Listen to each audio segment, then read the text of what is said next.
Сөз қадірін білмеген өз қадірін білмейді. Сөздердің мәні, мағынасы, астары, шығу төркіні оңғар құралдың сөз киесі хабарында. Сөз киесі хабарында.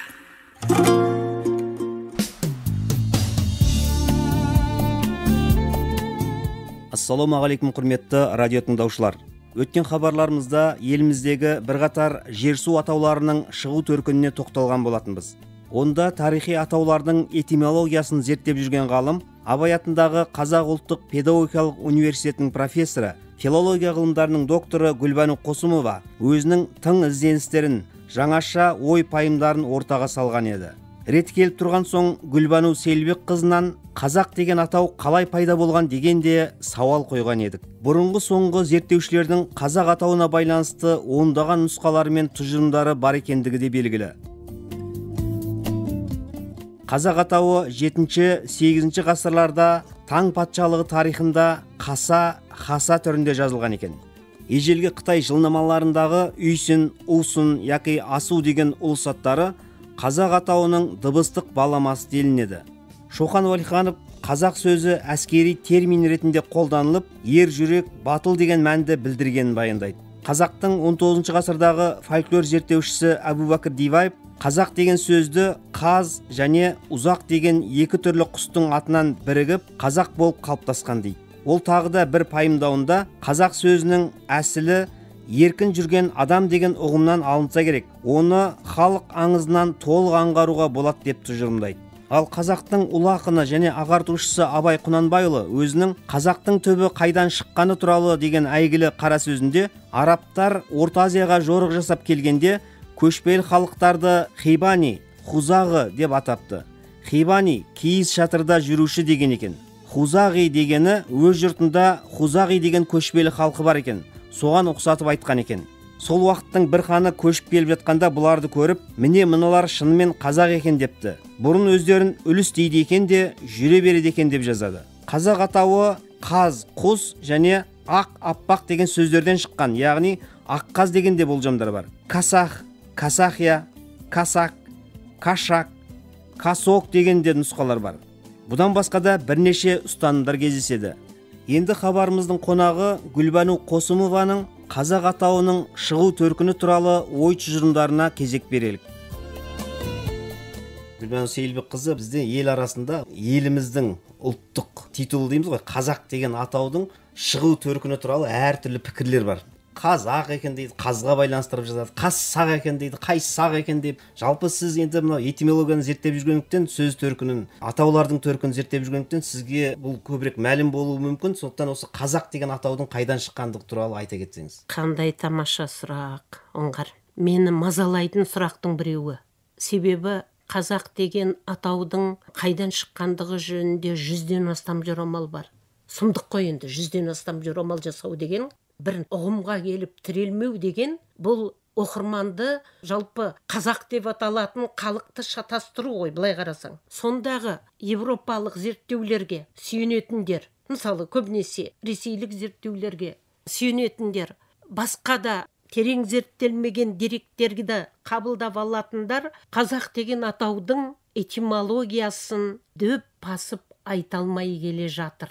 Бұл да біздің халыққа деген қиянат, былай қарасам. Осы сөзден айтудан қорықпай-ақ қояйыншы, қиянат. Себебі тағы да ғылыми дәлел керек ол үшін. Жорамал долбарға сүйенуге болмайды. Жорамалдап. Мысалы, жорамал неден шықты? Жаңа өзіңіз айтып отырсыз. Я, қаздай дізіліп жүрген халық екен деген. Апырмай. Енді осындай түсінікті қалай ұялмай айтуға болады? Қаздай дізіліп жүрген халық. Сонда оның тіршілігі қайда, оның тұрмысы қайда, оның өмір сүру салты қайда, ол неменеге қаздай болып дізіліп көшіп қонған деген мағынаны білдіреді ме? Аққаз деп айтады. Аққаз. Бұндай айту ұят қой. Немесе Қайсақ патшаның жендеттері деген мағынаны білдіреді дегенде жорамал бар. Ондай жорамалдар көп әдебиеттерге кетіп қалды. Өкініштісі осы. Ал негізгі дәл мағынаны 18 ғасырдың тарихшысы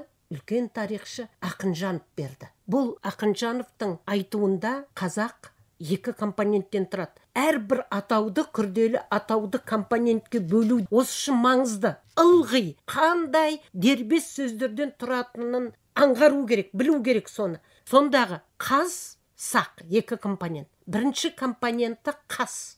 Қас жау, қас дұшпан, қас сұлу, қас батыр, көптеген тіркестерде келеді ғой бізде. Оның беретін мағынасы нағыз деген сөз. Дәл сондай нағыз деген мағынаны білдіреді. Қас. Ал сақ белгілі тайпалық одақтың аты. Сақ біздің жерімізді, елімізді мекендеген сақ тайпалар болғандығын ешбір тарихи дерек жоққа шығармайды. Біздің арғы ата-бабаларымыз. Арғы ата-бабаларымыз бұл сақтар. Себебі қазақ дегеннің өзін сонда саққа балап, саққа теліп, нағыз сақтар деп айтуының өзі осыны білдіреді. Сонда бұл атаудың мағынасы қассақ, нағыз сақ, нағыз сақтар.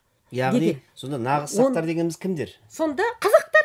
Нағыз сақтар дегеніміз қазақтар. Кейде айтады, батыр деген мағына береді. Жоқ, мен қазір айтайын. Қаз сақ, нағыз сақтар. Тұрмыс тіршілігі, қол өнері, аңдар стилі, ойы өрнектері, зикураттары, қорғандары тұрғызған. Барлығы тұрмыс тіршілігі, жерлеу дәстүрі, яғни әдет, ғұрып, салт дәстүрге байланысты дүниенің барлығы қазақта сақтарменен үндес, ортақ, үйлес. Сондықтан қас сақ деп отырғандағы қаз сақ деген екі сөз тіркескенде екі дауыссыз дыбыс қатар келмейді. Қазақ тілінің заңдылығы бойынша бір с түсіп қалады. Сонда қасақ бола шығатта, ал енді екі жағында екі дауысты бар ғой. Екі дауысының арасында қатаң дауыссыз дыбыс келмейді. Ол ұяңдайды, с з-ға айналады. Содан барып қазақ деген атау орнықты.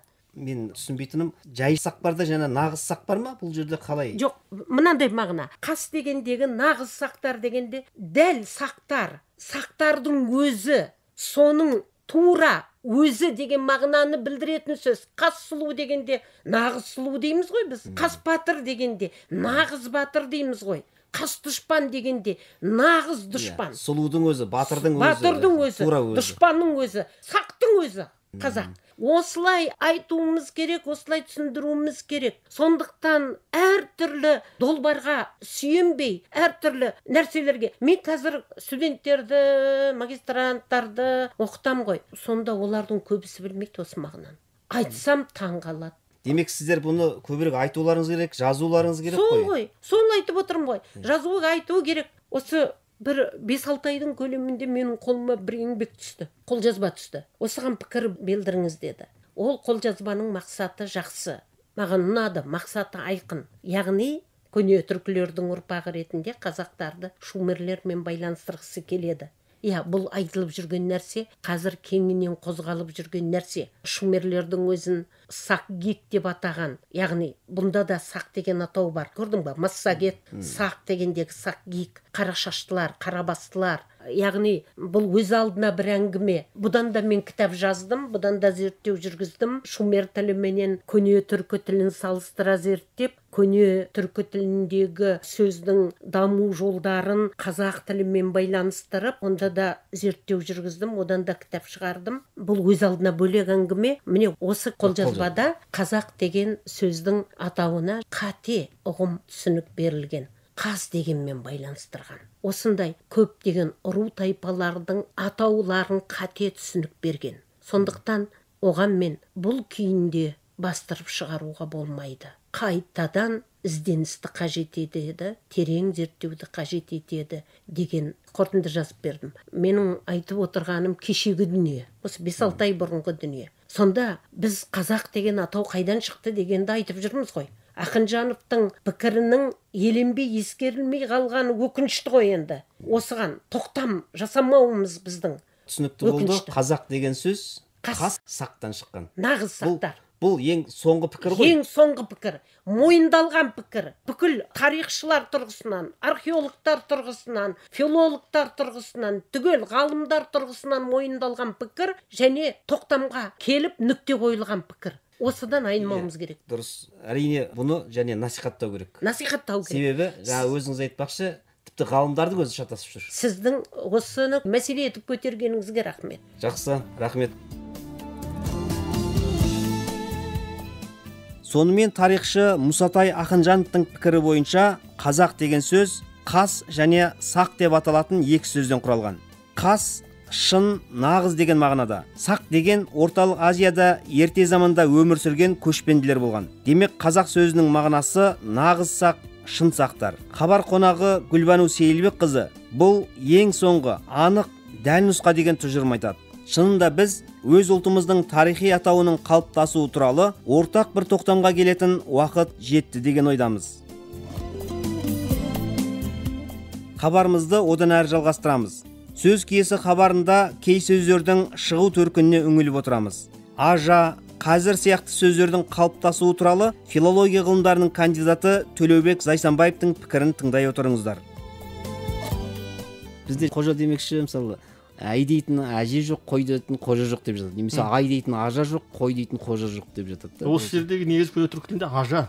Ажа, иә. Ол не мағына береді? Ажа деген бақылаушы, көріп тұрушы деген сондай. Әже емес қой. Әже емес. Ұмытылды ол сөздің өзі. Әже деген сөзді сол ажадан өзгеріп кеткен ғой, жіңішкеріп кеткен нәрсесі. Әйтпесе апа болады ғой. Ал енді үйде отырып бұйрық беріп отыратын болғасын, бақылап отыратын болғасын, әже болып кеткен тары. Енді неге жуан сөз жіңішкерек дейтін болсақ, жіңішке дыбыстар айтқан тіл сәл алдыға жылжып тұрады, тілдің алдыңғы жағы қозғалады. Тілдің артын қозғаудан гөрі алдыңғы жағын қозғау оңай, иә. Мысалы үшін ассалаумағалейкумнан асы түс қалған салаумалейкум, салаумалейкумнан салам, саламнан сәлем, сәлемнен сәлеметсіз бе, саламатсыз ба деп амандасатындар да бар, бірақ неге сәлеметсіз беден көбірек қолданады. Себебі жаңағы алдыңғы жағы жіңішке. Осы мысалы үшін біздің кітапта дұрыс жазылған қазір деген сөз бар, парсында қазір деген сөз, иә. Соны қазір деп жазамыз ба, қазір деп жазамыз ба? Екеуіне де келіспей қазір деп қойды. Бірінші буын жуан, екінші буын жіңішке. Осының қайсысын аламыз дегенде дау болып жатады, жуанын алу керек дейді. Біз қазақ жуан сөйлегенбізден жіңішкеріп өзбекше қазір деп, иә. Мен айтамын, ол қазір деген қиын тілдің артын қозғау. Онан оңай сөз қазір. Саламатсыз ба да сәлеметсіз бен айту оңай, иә.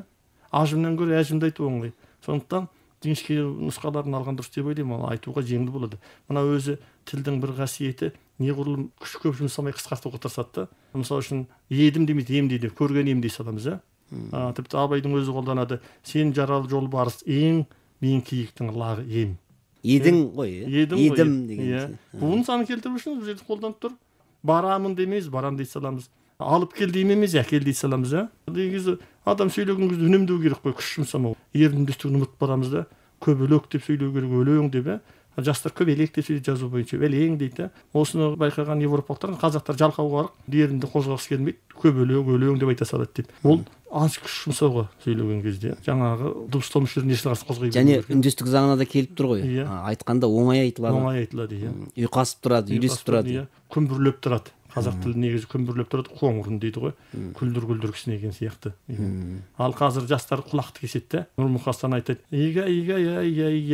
құдаша қыз дейді. Құдаша қыз емес, құдаша қыз болады ғой. Немесе айтады, армандастар қайда деп айтады. Армандастар қайда, абзалдастар қайда деп. Қалай жағымды естіледі. Жағымды естіледі, иә. Міне осы әннің де естісі бар, есері бар, тыңдаушының құлағының кесері бар деп айтқандай, кейде құлақты кесетін деп айтатындар да бар осы әншілеріміздің. Жазылуы бойынша сөйлеу. Журналшыларымыз үшін көкөніс дейді, көкөніс деп айтпайды. Оның бәрі жазуымыз біріккен сөзді негізі түбірін өзгертіп жазу керек деп мен осы көп мақалалар жазып жүрмін, бірақ енді мынау орфография тоқбұрынға өздеріне түсіп қалған сүрлеуден шыққысы келмейді. Латынға көшкенде де соны қолданып жатыр. Ол тіл бұзудан басқа ешқандай пайдасы жоқ та. Иә, бұл енді ол тақырып, басқа тақырып, иә, оған бөлек бірнеше хабар арнауға болады. Иә, күнделікті сөйлеп, жазып, қолданып жүрген тілімізде кейбір сөздердің мәні мен мағынасын айырмай, білмей жүрген сөздеріміз көп-ақ. Ал сөздерді дұрыс айту, орнымен пайдалану, дұрыс дыбыстау өз алдына бөлек әңгіме. Қалай болғанда да сөз қадірін біле жүргенге не жетсін. Осымен сөз киесі хабарын аяқтаймыз.